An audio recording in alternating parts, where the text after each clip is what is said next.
अच्छा साहब, जमात खुश है आपकी, मुतमईन है? सुप्रीम कोर्ट ने आज जो फैसला किया है, रिटन ऑर्डर नहीं आया, लेकिन अब तक जो तफसीलात हमारे सामने आई है कि इलेक्शन 22 जुलाई को होगा वजीर आला पंजाब का। बहुत शुक्रिया शहजाद साहब। देखिए, बात यह है कि हमारी खुशी डिपेंडेंट है हमारे नंबर्स पे। हमारे नंबर कल भी पूरे थे अल्हम्दुलिल्लाह, आज भी पूरे हैं, आने वाले कल में भी पूरे होंगे। तो हमारे मुखालिफिन की कोशिश थी कि किसी भी तरीके से हमजा शहबाज शरीफ साहब को बतौर वज़ीर आला डी सीट करवाया जाए, चाहे वो 3 दिन के लिए करवाया जाए और 3 दिन बाद रन ऑफ इलेक्शन हो, चाहे वो 17 जुलाई तक जो है उनको डी सीट करवाया जाए, कोई केयर टेकर लाया जाए और उसके बाद रन ऑफ इलेक्शन हो और सीएम का नया इंतखाब कराया जाए। तो हम तो समझते हैं कि देखिए, हमने 197 वोट अल्लाह ताला के फजल से अपने वज़ीर आला को दिलवाए। अब हम 177 पे खड़े हैं और हम 9 वोटों की हमें बर्तरी इस वक्त भी वो 25 वोट माइनस करने के बाद भी हासिल है। तो अल्लाह ताला का हर हाल में शुक्र है, बल्कि ज़्यादा शुक्र है कि काबीना भी बहाल है, गवर्नमेंट भी बहाल है, सीएम भी बहाल है, इलेक्शन के लिए भी मजीद टाइम है। हमारी एंग्जाइटी कोई नहीं है, क्योंकि कोर्ट को अप्रोच हमने नहीं किया। कोर्ट को अप्रोच किया था तहरीक इंसाफ ने और काफ लीग में, और आज मैं आपको बताऊं कोर्ट में it was a treat to watch. आपस में इनके 3 ग्रुप खड़े हो गए। बाबर अवान साहब एक बात कर रहे थे, इधर लाहौर में परवेज लाई साहब और बात कर रहे थे, सब्तैन खान साहब और महमूद रशीद साहब और बात कर रहे थे। तो हमारी तो बात एक थी, और वो बात ये थी कि अल्लाह ताला के फजल से हमारे नंबर पूरे हैं और ज़रूरत से ज़्यादा हैं। आप आज भी अगर इलेक्शन करवाते तो वही रिजल्ट आता कि हमजा शहबाज ही वज़ीर आला होते, और हमारे मुखालफीन जिनकी कोशिश थी कि इनको हटाया जाए वो नाकामयाब हुए हैं, नाकामयाब होंगे। सही, तो मैं इस पे आता हूं जरा नंबर गेम पे, लेकिन आपने कहा कि इनकी कोशिश थी कि हमजा शहबाज को बतौर चीफ मिनिस्टर हटाया जाए, लेकिन अभी फैसल चौधरी साहब कह रहे थे कि जो फर्स्ट राउंड था उसको तो कलअदम करार दे दिया है और हमजा शहबाज को बतौर elected chief minister D notify किया जाएगा और फिर उनको स्टॉप गैप अरेंजमेंट के तौर पे चीफ मिनिस्टर रखा जाएगा, लेकिन उनके पावर्स महदूद होंगे, ये उनका कहना है। नहीं, देखिए, पावर्स महदूद करने के हवाले से इन्होंने वहां पे बहस की, इनका आर्ग्यूमेंट नहीं माना गया। कहा गया कि जी आप केयर टेकर का लफ्ज इस्तेमाल करें, सुप्रीम कोर्ट ने कहा हम केयर टेकर का लफ्ज इस्तेमाल नहीं करेंगे। कहा गया कि आप पावर्स कर्टेल करें, तो उन्होंने कहा कि जहां जहां बाय इलेक्शंस हैं वहां सीएम अपना इख्तियार इस्तेमाल नहीं कर सकते, क्योंकि पोस्टिंग ट्रांसफर पे बैन है। इलेक्शन कमीशन का नोटिफाइड कोड ऑफ कॉन्डक्ट है जिसको अबाइड करना, जिस पर अमल दरामद करना, जिसकी पासदारी करना, वो तमाम stakeholders including the CM उन पर फर्ज है। तो पावर्स कर्टेल करने का सवाल ही पैदा नहीं होता। और देखिए, ये बड़ी फ्रिवलेस बात है जो ये फैसल चौधरी साहब कर रहे हैं। वो बस मैं तो समझता था सिर्फ फ्रिवलेस बातें फवाद साहब करते हैं, मगर फैसल साहब भी उतनी फ्रिवलेस बात आती है कि जब आप अदालत में गए हैं और अदालत ने कहा है कि क्यों उन्होंने री इलेक्शन की जरूरत पड़ी, इसलिए पड़ी कि 25 वोट पहली गिनती से माइनस करने हैं। अब शहजाद साहब, कोई भी जी शऊर शख्स हो जो इल्म रखता हो उसको यह पता होना चाहिए कि वो जो 25 वोट माइनस हो रहे हैं पहली गिनती से, इसका मतलब है कि वो इलेक्शन कुलअदम करार नहीं दिया गया, वो इलेक्शन बरकरार है।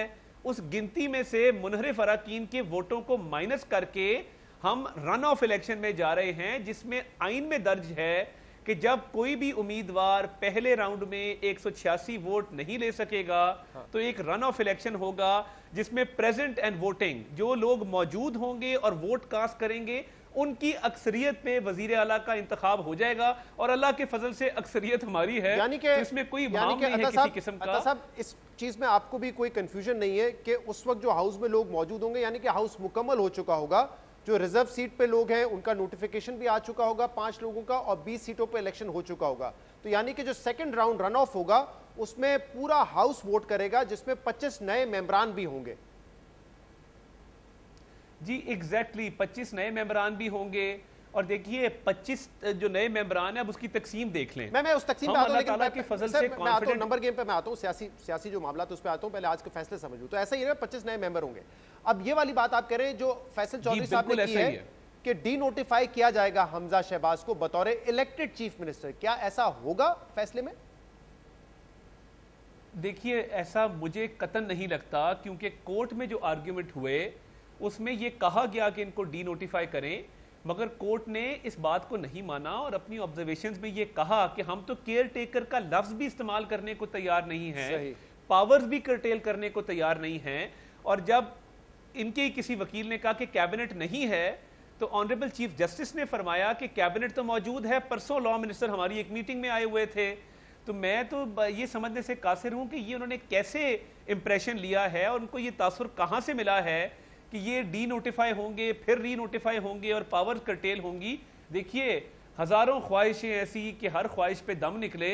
अब उनकी हर ख्वाहिश पे अगर वो टीवी पे आके उसको कोर्ट की ऑब्जर्वेशन में कन्वर्ट करेंगे तो ये बीमारी तो लाइलाज है। सही, तो फिर अब इसका फैसला ऑब्वियसली जब रिटर्न ऑर्डर आएगा तो ये चीजें मजीद वाजे हो जाएंगी। अब आते हैं जरा नंबर गेम के हवाले से। आपने कहा आपके पास 177 है या 176 का कल पीएमएल ने दावा किया था कि 176 हमारे साथ मौजूद है। नहीं, एक मेंबर का इजाफा हुआ है तो हम 177 पे हैं, क्योंकि आपके जो 5 नाराज थे उनमें से एक तो इस्तीफा दे चुके हैं। नहीं देखिए, आज उनसे राब्ता हुआ, उन्होंने डिनाई कर दिया है। जो 5 नाराज थे, जलील शरकपुरी साहब वापस आ गए, अशरफ अंसारी साहब वापस आ गए, मौलाना गियासुद्दीन वापस आ गए, अजहर चांडिया वापस आ गए। 5वें फैसल न्याजी साहब हैं, उनको हमने कल पार्टी की रिटन डायरेक्शन पहुंचा दी है, फोन पे राब्ता कर लिया है। वो कहते हैं कि मेरा इस्तीफा मंजूर नहीं हुआ और मैं 63A के तहत पाबंद हूं कि मैं पार्टी को वोट दूं। अच्छा, तो परवेज इलाही साहब तो उनका इस्तीफा तो वी आर एट 167 अल्हम्दुलिल्लाह। सही, परवेज इलाही साहब वैसे मंजूर कर चुके थे, लेकिन मगर वो नोटिफाई नहीं हुआ, नोटिफाई नहीं हुआ। वरना देखिए, इस्तीफा अगर मंजूर हो गया होता तो अब तक खानेवाल में बाई इलेक्शन हो रहा होता आज से 2 हफ्ते पहले। ठीक, तो 177 आपके हैं और पीटीआई के 169 आज दावा किया था फैसल चौधरी साहब ने, 5 उनको मिल जाएंगे। 168 है, 168 है आपके मुताबिक, 168 है, ये नंबर ले लेते हैं। 168 प्लस 5 एक और इशू है, प्लस 5 रिजर्व सीट 173 हो जाएगी। इशू है। नहीं नहीं, वो नहीं होंगे 173। क्यों नहीं होंगे? कि हम जा रहे हैं वापस 16 अप्रैल को। 16 अप्रैल को जब आप वापस जाते हैं तो तसव्वुर ये किया जाता है कि तमाम मेंबर मौजूद हैं और वो 25 वोट पहले इलेक्शन से माइनस हो रहे हैं। अब जब पहले इलेक्शन से वो 5 रिजर्व सीटें माइनस होंगी तो नई रिजर्व सीटें ऐड कैसे होंगी? अब बाई इलेक्शन के बाद सूरत हाल तब्दील हो सकती है, मगर हमारी कंटेंशन ये है कि वो 25 माइनस होने के बाद पार्टीज की स्ट्रेंथ में फर्क आया है। हम 177 पे गए हैं, वो 168 पे आए हैं, तो हमें 3 रिजर्व सीटें हमारा हक है। हमने लाहौर हाई कोर्ट के सिंगल बेंच के फैसले के खिलाफ आईसीए फाइल कर दी है और मुझे ये आपको बताते हुए खुशी महसूस हो रही है कि जो आज़ाद अरकान थे उनमें से 2 ने मुस्लिम लीग नून ज्वाइन कर ली है, बाकी भी ज्वाइन कर लेंगे। और इंशाअल्लाह ताला हमारी कंटेंशन इलेक्शन कमीशन ने मानी थी कि ये बाय इलेक्शंस के फैसले के बाद 5 रिजर्व सीट्स का फैसला होना चाहिए। इलेक्शन कमीशन ने मानी थी, लेकिन पीटीआई का हमारा क्लेम है कि हमें 3 सीटें मिलनी चाहिए। पीटीआई के लॉयर्स का तो आर्ग्यूमेंट था जो कि कोर्ट ने तस्लीम किया था, वो ये था कि जो इनिशियल जब आप इलेक्शन होते हैं, जनरल इलेक्शंस होते हैं, उसके बाद जो आपको कोटा अलॉट किया जाता है आपकी सीटों के मुताबिक रिजर्व सीट्स का, वो बरकरार रहता है। बाय इलेक्शन के बाद उसमें ऊंच नीच नहीं हो सकती। ये मौकिफ तो उनका तस्लीम कर लिया गया था। हो सकती है। मेरा मौकफ क्या है? मेरा कानूनी मौकफ ये है कि ऊंच नीच तब होती है because this is a case of first instance. आज तक कभी नहीं हुआ कि 25 अरकान 63A के तहत डी सीट हुए हों और उनकी डी सीट होने के बाद पार्टी पोजीशंस रेडिकली चेंज हो गई हों और मेजॉरिटी माइनॉरिटी में कन्वर्ट हो गई हो और माइनॉरिटी मेजॉरिटी में कन्वर्ट हो गई हो। अब जब ये मामला हुआ है तो पार्टी पोजीशंस कभी तारीख में इस तरह चेंज नहीं हुई थी। लोग डीसी इतनी बड़ी तादाद में कभी नहीं हुए थे। 3 एमपीएस पे एक आपको रिजर्व सीट मिलती है ना पंजाब में, तो अगर 3 बाय इलेक्शन 3.5 साल में पीटीआई हारी है प्रोविंशियल असेंबली के, तो क्या तनासुब चेंज हो गया था रिजर्व सीट्स का? नहीं देखिए, वो तो सिंगल सीट का मामला था ना। इतनी बड़ी सिंगल सीट भी अगर आप 3 साल में हारेंगे और 3 साल के बाद आप देखेंगे कि जो आपका हाउस का रेशियो है वो तब्दील हो चुका है, क्योंकि पीटीआई लेट सपोज 3 या 4 एमपी की सीट हारी हो 3-4 साल में, तो तनासब तो फिर भी चेंज हो जाएगा। लेकिन कभी हमने देखा नहीं है कि रिजर्व कोटा चेंज होता हो। नहीं देखिए, तनासब कभी ये नहीं हुआ कि बाय इलेक्शंस के नतीजे में कोई गवर्नमेंट जो है वो अपोजिशन में कन्वर्ट हुई हो और अपोजिशन गवर्नमेंट में कन्वर्ट हुई। इतना बड़ा नंबर कभी आया नहीं।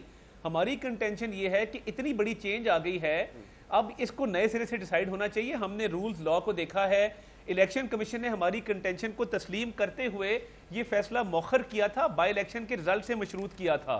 तो हम आईसीए में जा रहे हैं, हमें उम्मीद है कि हमारी कंटेंशन मानी जाएगी। सही, अब चले अज्यूमिंग, क्योंकि अभी तक जो फैसला है 173 तरीके इंसाफ के है, 177 आपके, तो ये मुकाबला अब जो होने जा रहा है 17 जुलाई को, ये तो बड़े कांटे का होने जा रहा है, क्योंकि अब तो इसमें रन ऑफ होगा। जो ज्यादा सीटें हासिल कर लेगा वो जीत जाएगा। यानी कि अगर तहरीक इंसाफ 12 भी हासिल कर लेती है तो वो फिर आपसे आगे निकल जाएंगे। देखिए, जो बाई इलेक्शंस हैं हमारी बड़ा फोकस है, बड़ी तवज्जो है। बहुत सारी जगहों पे पीटीआई के पास उम्मीदवार नहीं थे, उन्होंने उन लोगों को टिकटें दी हैं जो हमारी पार्टी एक दो जगह छोड़ के गए, including Bhakkar, including a few other districts. बात यह है कि ऑन ग्राउंड अल्हम्दुलिल्लाह पोजीशन बहुत स्ट्रांग है और हमें उनकी निस्बत कम सीटें चाहिए, उनको ज़्यादा सीटें चाहिए मेजॉरिटी अटेन करने के लिए।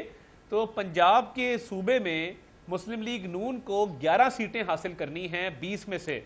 तो मैं इसको अल्लाह ताला के फजल से, अल्लाह ताला से डर के मैं कहता हूं कि ये इतना बड़ा चैलेंज नहीं है।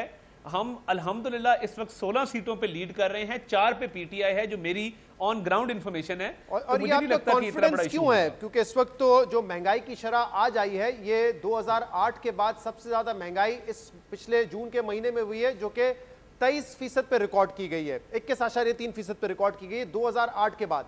जो पिछले महीने के मुकाबले में महंगाई हुई है 6.3%, वो पाकिस्तान में पिछले 30 साल में नहीं हुई है। अभी मजीद बिजली की कीमत बढ़ानी है, गैस की कीमत आपने बढ़ानी है, फिर भी आप कैसे कॉन्फिडेंट है? क्या इसकी वजह यह है कि इमरान खान साहब कह रहे हैं कि इनको हिमायत हासिल है उन लोगों की जो हमें कॉल करके कह रहे हैं, हमारे लोगों को कॉल करके कह रहे हैं कि पीटीआई का टिकट ना लेना? बात यह है कि आपकी वसातत से, मीडिया की और आप जैसे बाशऊर एंकर्स की वजह से लोगों में बहुत शऊर आ गया है। लोग इस बात को समझते हैं कि किसने क्या मसला पैदा किया, महंगाई क्यों हुई, और लोगों को यह भी पता है कि किस में काबिलियत है कि वो इन मसाइल को हल कर सके। अब हम जब छोड़ के गए थे महंगाई 4% पे थी, हम वापस आए हैं तो ये 14% के ऊपर है। तो लोगों को पता है कि वो 4% से 14% किसने की है और किसके बिछाए हुए ये माइंड ट्रैप्स हैं जिसके तहत आज मुल्क इस मुश्किल में घिरा हुआ है। और लोगों को यह भी पता है कि मोटरवेज का जाल मुल्क में किसने बिछाया, बिजली के मंसूबे किसने लगाए, सेहत और एजुकेशन के जो मंसूबे हैं वो किसने लगाए। तो बात यह है, लोगों को होप है। हम आज भी बाहर निकलते हैं तो लोग जो हैं वो अच्छे तरीके से वो हमारे साथ पेश आते हैं। आप गाड़ी में निकले, लोग आपको वेव करते हैं, विक्ट्री के निशान बनाते हैं। उसकी वजह यह है कि उनको पता है जब वो 100 रुपया महंगा पेट्रोल डलवाते हैं, पर लीटर 100 रुपया महंगा पेट्रोल डलवाते हैं, तो फिर आपको वेव करके निकलते हैं कि बहुत अच्छा काम किया आपने, वेरी गुड, वेल डन। नहीं, देखिए मैं बात ये कर रहा हूं कि उनको पता है कि ये महंगा किसने किया है। आईएमएफ के पास महंगा तो आलमी मंडी में महंगा हो रहा है और इसलिए आप आलमी मंडी में महंगा हो रहा है, इसलिए आपको महंगा करना पड़ रहा है। जब तहरीके इंसाफ भी महंगा करती थी, वो भी आलमी मंडी की वजह से करती थी ना। तहरीके इंसाफ महंगा नहीं करती थी, जाते हुए आपको पता है कि आलमी मंडी में कीमतें बढ़ रही थी और यहां कीमतें कम कर गए, अरबों रुपए की सब्सिडी दे गए और एक ट्रैप बिछा गए। बात यह है कि हमारे दौर में तो कुव्वत खरीद भी ज्यादा थी, परचेजिंग पावर पैरिटी भी ज्यादा थी। लेकिन मुझे एक बताइएगा, क्योंकि आज एक तो कोर्ट में भी ये कहा गया कि पकड़ धकड़ शुरू हो गई हमारे लोगों की, और कोर्ट ने कहा बाकायदा कि जो कोड ऑफ कंडक्ट है वो भी फॉलो होना है और हम सुपरवाइज करेंगे इस चीज को कि कोई गैर कानूनी अमल वहां पे नहीं हो रहा हो। दूसरा, यास्मीन राशिद साहबा नाम लेके कह रही है कि ब्रिगेडियर राशिद जो है वो सपोर्ट कर रहे हैं आपको। इमरान खान वहां पे कह रहे हैं कि लोगों को कॉल जा रहे हैं। अब ये वही इल्जाम आते हैं जो आप लोग लगाते थे कि फोन कॉल हमारे लोगों को आ रहा है, अब वो कह रहे हैं कि फोन कॉल उनके लोगों को आ रहा है। देखिए, यास्मीन राशिद साहिबा एक सीनियर पॉलिटिशियन है, मगर वो बहुत अटेंशन सीकिंग डिसऑर्डर है उनको, कि पहले गिरफ्तार होने की कोशिश की, गाड़ी में बैठ गई, पोर्च में लेट गई। हमने उनको गिरफ्तार करने की ना ख्वाहिश थी, ना हमने उनको गिरफ्तार करने के अहकाम दिए। अब वो देखिए हसास इदारों के अफसरों के नाम लेके उन पे डायरेक्ट ब्लेम कर रही हैं, ये नामुनासिब बात है। बड़े सियासतदान देखे जो किसी का भी नाम होते ले लो, हैं, लेकिन एजेंसीज के लोगों के नाम नहीं लेते, वो हिम्मत नहीं करते इस बात की। नहीं देखिए ना, ये बड़ा आसान काम है ना, टीवी पे आके आप किसी भी एजेंसी के बंदे का नाम ले लें। तो ये रविश खत्म होनी चाहिए। ये बेसिकली बौखलाहट का शिकार हैं। इनको पता है कि इलेक्शन में मुकाबला है कोई नहीं और हम हार रहे हैं, तो हम इल्जाम जो है वो एक हसास इदारे पे लगा दें, उसका अफसर का नाम ले लें। तो ये तो देखे ना, ये तो पूरी आर्मी चीफ से लेके नीचे रैंक्स तक की जो एक मरियम नवाज साहबा जलसों में नाम लेती रही है, काबिले मुजम्मत है। मरियम नवाज साहबा नाम लेती रही है जलसों में, अपने प्रेस कॉन्फ्रेंसेस में नाम लेती रही है हसास इदारे के सरबरा का, तो फिर वो एक्सेप्ट कर लिया जाए या उसको भी यही समझा जाए कि वो ऐसे ही बिला वजह इल्जाम लगा रही थी? नहीं, देखिए, या इन इल्जामात को देखना चाहिए कि कोई इसमें सदाकत है या नहीं है? नहीं, देखिए, बात यह है कि हमने जब भी तनकीद की है बड़े मुस्बत अंदाज में की है, कंस्ट्रक्टिव क्रिटिसिज्म किया है, कभी किसी की जात को अटैक नहीं किया। जो आज सोशल मीडिया पे हो रहा है या जिन अफसरों के नाम लिए जा रहे हैं और उनको टारगेट किया जा रहा है, ये बड़ा काबिले मुजम्मत है। और देखिए, आप सियासी मैदान में मुकाबला करें ना, आए, हम तो उस दौर में भी बाई इलेक्शन जीत रहे थे। वो बिल्कुल आप ठीक कह रहे हैं। अगर कोई इस तरह की गैर मुनासिब कैंपेन है उसको तो नहीं सपोर्ट किया जा सकता था साहब, लेकिन इदारों के अफसरों के नाम लेना शुरू कर दें। बिल्कुल ठीक कह रहे हैं, कोई इस तरह की मलाइन करने की जो कैंपेन चल रही होती है वो नहीं करना चाहिए। लेकिन आपका भी इल्जाम यही था कि वो इलेक्शन में धांधली कर रहे हैं उनके हक में, इनका ये इल्जाम है कि वो आपके हक में आप धांधली कर रहे हैं। ये इल्जाम तो सिमिलर है ना दोनों का। नहीं देखिए, बिल्कुल इनका बेबुनियाद इल्जाम है। हम तो फील्ड में मौजूद हैं, आके फील्ड में मुकाबला करें तो निकल ही नहीं रहे। इनकी तो अभी यूसी वाइज टीमें नहीं तश्कील दी गई। और देखिए बात यह है कि हमने तो चले बड़ी मुश्किलें काटी थी, जैसे भी काट ली। इनको तो अभी देखिए, ये तो अभी सिर्फ हालात ऐसे हैं कि जिनमें इनको इलेक्शन में मुश्किल पेश आ रही है। इनके पास उम्मीदवार बहुत सारी जगहों पे नहीं है, तो ये अब हसास इदारों का नाम लेना शुरू हो गए। मैं समझता हूँ कि ये सियासत में इदारों को मत धकेलें, आप अपनी इलेक्शन कैंपेन करें। अगर आपसे होती है, नहीं होती तो किसी पे दूसरे पे उसका इल्जाम जो है वो मत लगाएं। सही। और आज जो अश्योरिटी दी है कि हमजा शहबाज किसी तरीके से बतौर चीफ मिनिस्टर असरअंदाज नहीं होंगे, उस पर आप कायम रहेंगे? देखिए, वो पहले भी असरअंदाज नहीं हो रहे थे। इलेक्शन का एक कोड ऑफ कॉन्डक्ट है ईसीपी का, हम बिल्कुल उस पर अमल दरामद करेंगे, हम उसके पाबंद हैं। और इन तमाम 20 कॉन्स्टिट्यूएंसीज में इंशाल्लाह बिल्कुल आइन और कानून की पासदारी होगी। और मैंने तो पंजाब के अंदर एक डी वेपनाइजेशन कैंपेन शुरू की है बतौर वजीर आला, और मैं इंश्योर कर रहा हूं कि ये इलेक्शन असले से पाक हो। वजीर आला हमजा शहबाज ही अभी नहीं, मैंने वजीर दाखिला ही कहा है। अच्छा, शायद मैंने आवाज मफल हो गई। ठीक है।